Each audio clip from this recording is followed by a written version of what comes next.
NTN 24, la violencia política, como usted bien lo ha dicho, es real. Y en ese sentido, a principios de abril, desde aquí se reportó al menos 15 asesinatos de candidatos y al día de hoy, en contraste, organizaciones civiles y también consultoras reportan al menos 701 agresiones en contra de candidatos, pero también aspirantes políticos y funcionarios, y de ellos 225 asesinatos.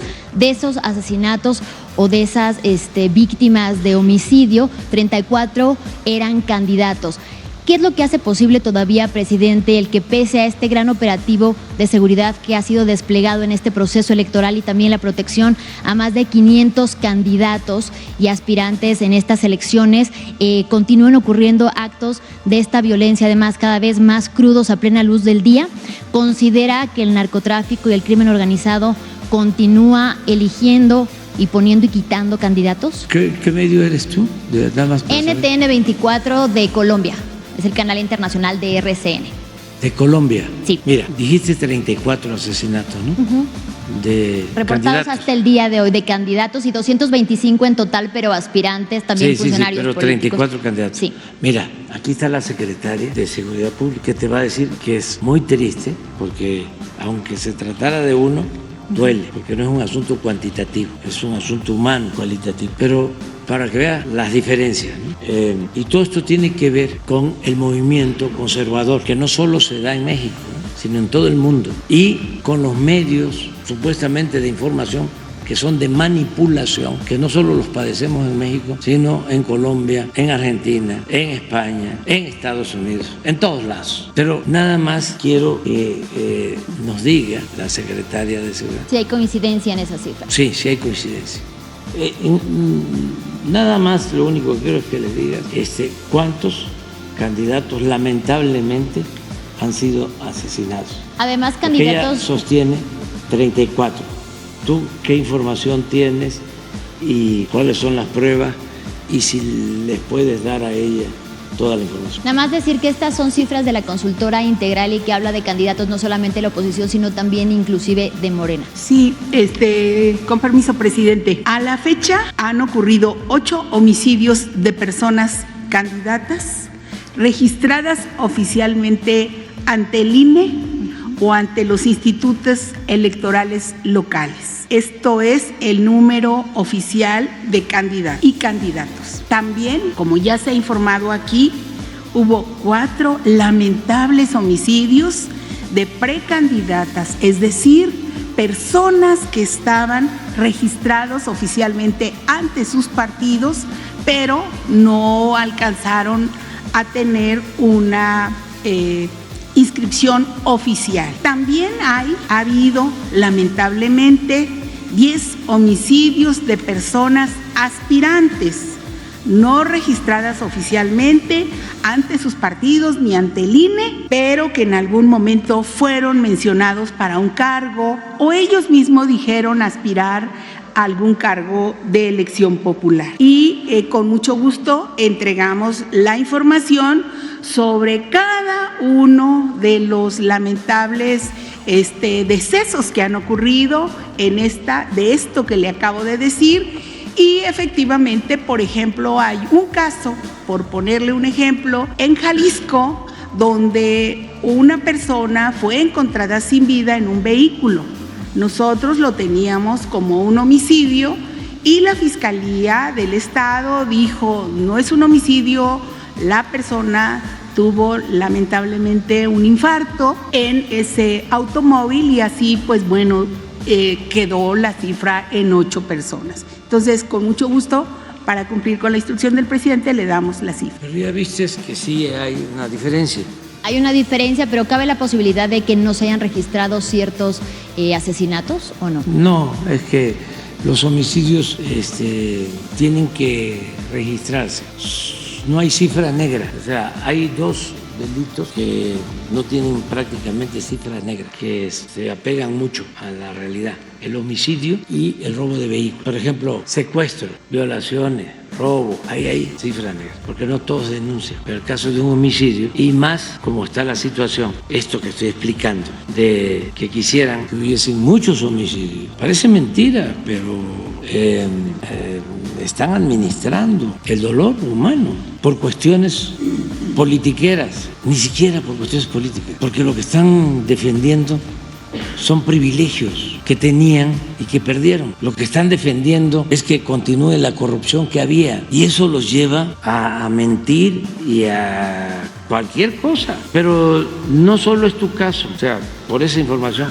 Además, si lo revisas, te vas a encontrar de que tú llegas a 34 homicidios y vas a ver la fuente, pero resulta que todas esas organizaciones están vinculadas al bloque conservador e incluso agencias financiadas por el gobierno de Estados Unidos, hablando en plata. Entonces hay que tener cuidado, pero no solo es tu caso o el caso de otros periodistas, es el New York Times, imagínate.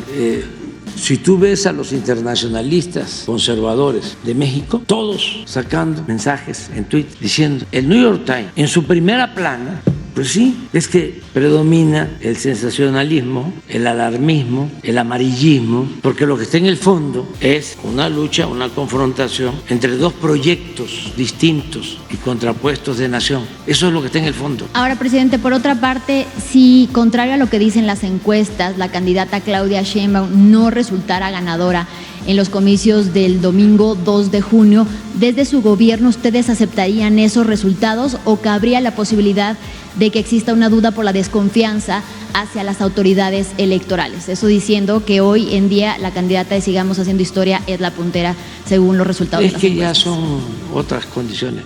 Ya es otro México, ya no hay fraude, es que a nosotros nos robaban las elecciones. Hoy hay confianza en la autoridad electoral. Sí, pero además no solo es confianza en la autoridad electoral, es confianza en el pueblo. El pueblo de México está muy politizado, muy concientizado, muy despierto. Nosotros, cuando no creían que se iba a poder llegar a la presidencia para impulsar una transformación, nos decían, algunos de buena fe, nos decían, no se va a poder nunca, porque sí, los dados estaban cargados siempre y las cartas estaban marcadas y era común el fraude y nosotros lo padecimos y muchos, yo me acuerdo en la elección del 12, tuve que escribir un libro que se llama No decir adiós a la esperanza, para animar a la gente, no a los campesinos y a los obreros y a la gente del pueblo, esos no se desaniman tan fácilmente, pero sí hay sectores de clase media, progresistas, que tienen que ir hasta el psiquiatra, son poco optimistas, mujeres, hombres de poca fe, y un luchador social tiene que ser idealista, tiene que buscar la utopía y, como decía el maestro Galeano, la utopía es lo que está a 10 metros de uno y camina uno hacia allá, hacia ese ideal, y ya cuando va uno llegando se aleja y hay que seguir caminando. Entonces, ¿qué cosa es la utopía? Es lo que nos hace caminar, es el ideal. No se puede hacer nada sin un ideal, sin una doctrina. Entonces, muchos se desanimaban, decían, no se va a poder. Y nosotros decíamos, sí, sí se va a poder.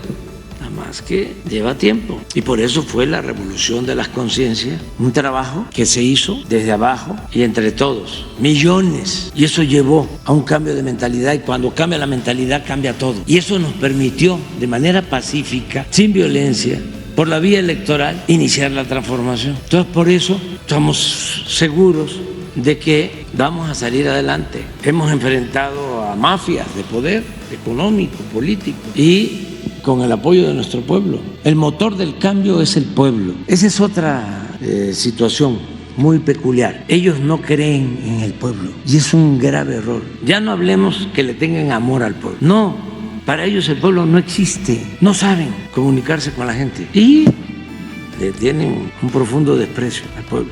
Entonces, eso es lo que me lleva a asegurar de que no va a haber ningún problema, que ya no es un asunto de dinero, ya los medios ya no tienen el mismo impacto que tenían antes. Es que antes era guerra sucia. Ayer hablaba yo de estos publicistas mercenarios muy perversos, inteligentes hasta para la maldad.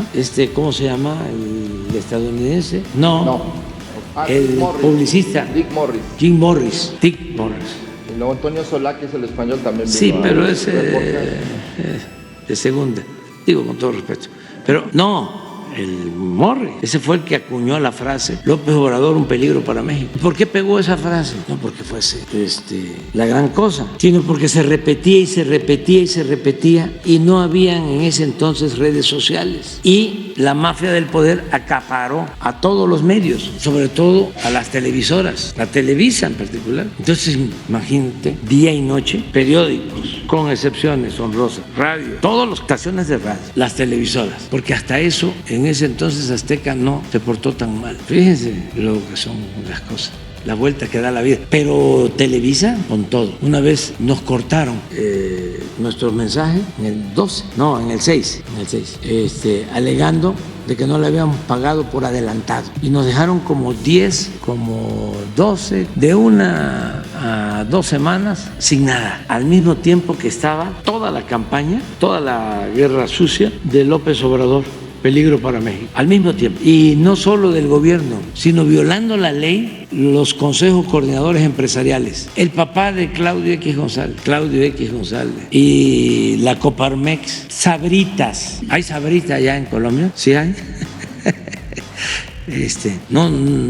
Presidente, querría hacerle una pregunta. Hay que tener cuidado con eso, porque no es que haga mucho daño, aunque tiene bastante sal, pero es muy cara. O sea, es mejor comprar la papa, partirla, ¿sí? Y ahí hacerla ahí, y sale muchísimo más barato. Hay que cuidar la economía popular.